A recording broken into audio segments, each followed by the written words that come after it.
To the community section where we have two guests who sort of already introduced themselves. I hope they introduce themselves a little bit in greater detail now, and we're very excited to have you both here. We'll start with Garrison and then we'll hear from Matt. So take it away. Awesome. Thanks again, Brad, for having me. Garrison McMurtry, and new county commissioner for District 3.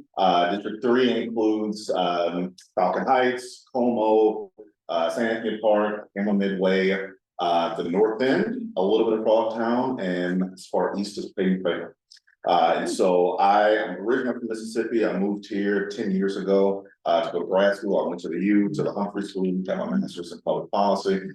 Previously worked for Senator Klobuchar in her district office here in Minneapolis doing outreach. Spent some time at Target doing stakeholder engagement, public affairs work for a few years. And prior to being elected, I was the district director for Auntie Craig, running her district office in Egan. My wife and I live not that far from here on Wynn Avenue in Como, and we love it here. I am currently, as you can imagine, getting on board on all the things related to the county. And so I've been on the job for the last 5 weeks. It has been a very busy 5 weeks. I've had a chance to go and meet with a number of colleagues from across the state and the country. One of the first things I did when I was elected, we had our Association of Minnesota Counties conference that was here in St. Paul, which was really a great opportunity for me to not only meet colleagues across the state, but to also understand what our priorities are when it comes to that body. As it relates to some of the asks that we have at the state legislature for this year. And then got a chance to do the same thing on the national level for our NACO conference to really dive into some of the asks that we're looking for. Because to no surprise, we are in quite a predicament when it comes to the county of kind of getting it from both sides, from the state and the federal government, when we're looking at our budget for this year. On the board, I am the chair of the Community Economic Development Committee, as well as the vice chair for our HRA, and serve on a number of different boards and commissions, I think 20 or so throughout the community, especially for the Twin Cities area. For me, I would say, you know, since diving into this work, I think all of us on the board have tried to find like our lane of the different areas we really want to lean into. For me, personally, I think economic development, housing are the two areas that I'm really passionate about, and that I want to see us continue to do a lot of work on as a county, and well beyond just District 3. There's so much that I'm working on now to try to get up to speed on regarding our downtown and what we can do to really spruce some economic growth in that area. One of the committees that I'm going to be, one of the boards that I'll be working on is greater MSP, so hoping there's a lot of opportunity there as we think of how we can revitalize downtown, because we know so much of what's happening downtown there becomes a ripple effect on the rest of the county. So I want to make sure we're doing our due diligence there. And then housing is just a really big area of interest and importance for me. As a county, we're in a deficit of 15,000 deeply affordable housing, so that's something that I really want to prioritize for the board. I was excited that one of my first votes on the board was authorizing $5 million of different projects to stabilize and preserve affordable housing, deeply affordable housing in our community.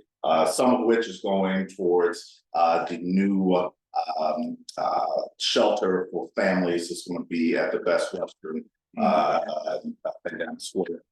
So excited to see Interfaith Action coming in there. I had a chance to tour their existing facility, and they're doing a lot of awesome work, and I'm glad that we're now having this opportunity for them to kind of expand a bit and come to our neighborhood. And then the other piece, especially when it comes to economic development that I'm working on, is starting a small business advisory council specific to our district to give small businesses a chance to at least meet with me, or at least for me to understand where we can be showing up better as partners as the county, as well as sharing some of the different services and programs that we offer that I think so often people have no idea what we have and what we do as a county. And so I'm hoping that through this position, I'm able to get out in the community more and really showcase, here's how we can show up for you as a county, and answer questions that folks have. And yeah, so I'm just excited to dive into this work. Of course, with it being construction season, the last thing I'll end on is that we have a number of projects happening in this district. In particular, Dale Street construction that is happening right now, and that will go through July, I believe. And then the big project is Rice Street. And so we're going to be seeing, we're just in the first phase of 3 phases for Rice Street. This first phase, which is going to be tackling from Wheelock down to Montana, and that'll be to August. But it's at the end of the day, what I am trying to do, especially in this position, is make sure that our businesses and our residents are aware of the latest developments when it comes to these projects. They're kept in the loop, that we can answer any questions that they have, but also see the big picture of the tremendous impact that this is going to have in the long term on our communities, to make sure that not only we're supporting our businesses and helping spur the economic growth, but that we are connected as communities through this construction. And we'll continue to advocate for things like that throughout this district and throughout this county. So I'll stop right there. Any questions? But I am here. I know Shevik has my information. I'll leave a couple of business cards, but feel free to reach out anytime. Wonderful. Thank you so much. Any questions, Dan? Yeah, 2 things. First is, thanks for coming. It's great seeing you and seeing you over there. See, I actually probably don't have here, but.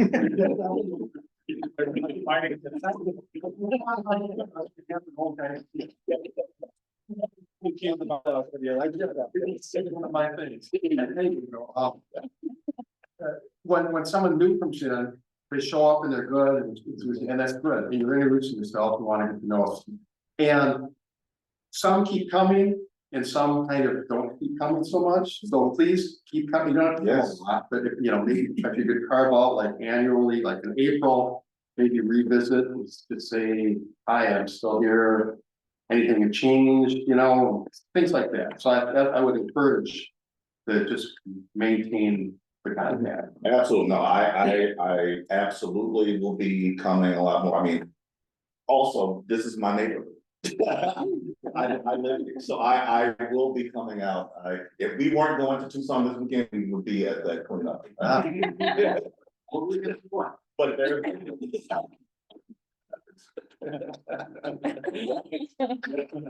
We went to the airport during the course of the year. Just saying.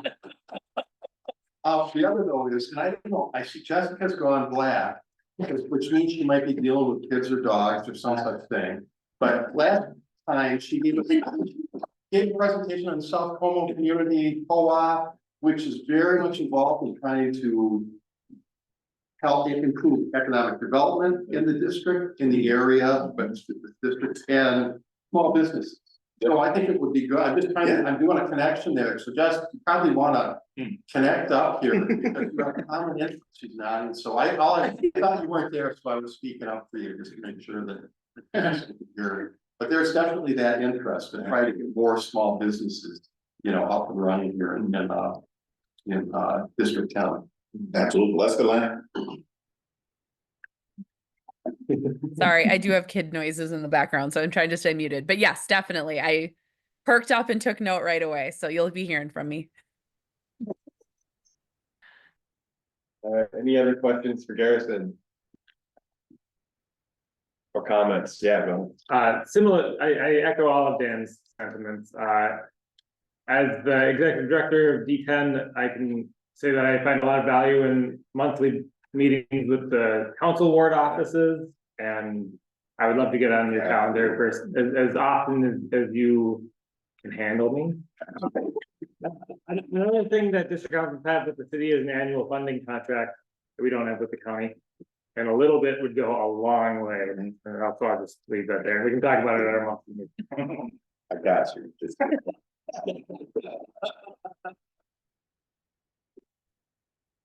All right. Anyone else? Any other questions? Okay, great. Thank you for being here. Thank you for that wonderful intro and everything. Appreciate all the good information. You're up. Sure. Matt Privrasky, mentioned I'm the new interim city council member. Some of you might be familiar with me from when I was featured all these first days from 2018 to 2021. Since then, I've been working at the state capitol, which is where the bulk of my professional career has been, either working at the state house for the House CFL, where I previously worked for Fresh Energy, which is a climate policy nonprofit where I was their lobbyist, and all that kind of stuff. So a lot of state level experience, and this came up obviously when you just sat down a short interim stint from 7 days ago. I filled out my paperwork until August 12th is a special election, and so folks will be running for that seat to fill it more permanently, but I'm just here covering the base. Once I left, you all might have met Dua, who replaced me in that seat, and then since then Jenny is filling in for Dua, so the ward office continues to sort of level up the legislative assistant position. And Dua will be my new aide. Yeah. In May, so you'll start to get to work. That's great news. It's awesome. And as someone who is also represented by Garrison on the county board, I could not be more thrilled that he is representing us there and that Dua will be there. And I'm also very, very excited that Jenny's in the Ward 4 office. It's just, I literally was a week ago that I had to come in and fill up my stuff, and it's already seemed like it's been much longer than that, but that might be my way of pressing the job. So in the short time, we know in the next few weeks, we're gonna have a couple of really big housing votes on both the rent stabilization and tenant protection. So I'm sure that's been visible enough that you all may have seen it, but Jenny's working with the department staff in her LA hat, not her Como board hat, on helping pull together some engagement sessions so as a board 14 can get some input on those proposals in the next couple of weeks. And then otherwise, to be honest with you, I just want to make sure I can be responsive to what's going on over the summer. I know there was sort of that gap where Mitra wasn't in the seat, but there also wasn't an interim. So my main goal is just to be a stable, steady presence for you all. Very familiar with how the district councils work and how all the different parts of Ward 4 have different things that prioritize here and there. So yeah, even the Como Economic Development Co-op is actually I already have so many questions that I'm so excited. It's not like I said, I just live just beyond the track, so I actually like come up this way. My wife and I do all the time, so really excited to hear about that. Otherwise, yeah, anything folks are curious about and need help with. As I've said to every department staff leader, staff member, and Jenny can attest to this, over this very specific 4-month period, if you have the strangest, most bizarre, most difficult asks, now is the time to get them in. Because if I can somehow take things off the plate of the new person, that'll how I'll consider myself successful in this bizarre summer internship I have for you guys. Awesome. Well, thank you for joining us tonight. Any questions for Matt and the Ward 4 office? Yeah. Are you planning to run for the seat? No, and it was sort of a verbal commitment you had to make to not run for it, even if that weren't an ask for the interim. I think there's some really strong folks running, and I think I'm best in small doses. So I think 4 months, this 4 months will be more appropriate time for me to be in the role than someone much stronger can come in and be the new energetic person Dan referenced. Is the garbage thing gonna be decided in that, and that you're still there? Is that, I think right. since you're 7 lawsuits, it's gonna take several years to iron out? Let's hope it's fewer than 6 or 7, but hopefully much fewer than 6 or 7. The recent update I can give is we are awaiting clarity from the city attorney's office on just precisely what the mayor's veto means in regards to it was technically a veto of a memorialization vote. So Dan and others who have been in the weeds on some of these like planning and zoning and procedural elements, we're essentially waiting confirmation on how those are handled versus a legislative vote and whether it's treated as a legislative or administrative vote. It's probably too in the weeds for the question. But we're waiting for some confirmation from the city attorney's office. But I don't believe there's any risk of the service actually being interrupted. All of the sort of back and forth conversation and internal city hall conversations are mostly to do with the use of the site and not the service stuff. But obviously, who to call if your garbage is not picked up. And to clarify, call Matt. That's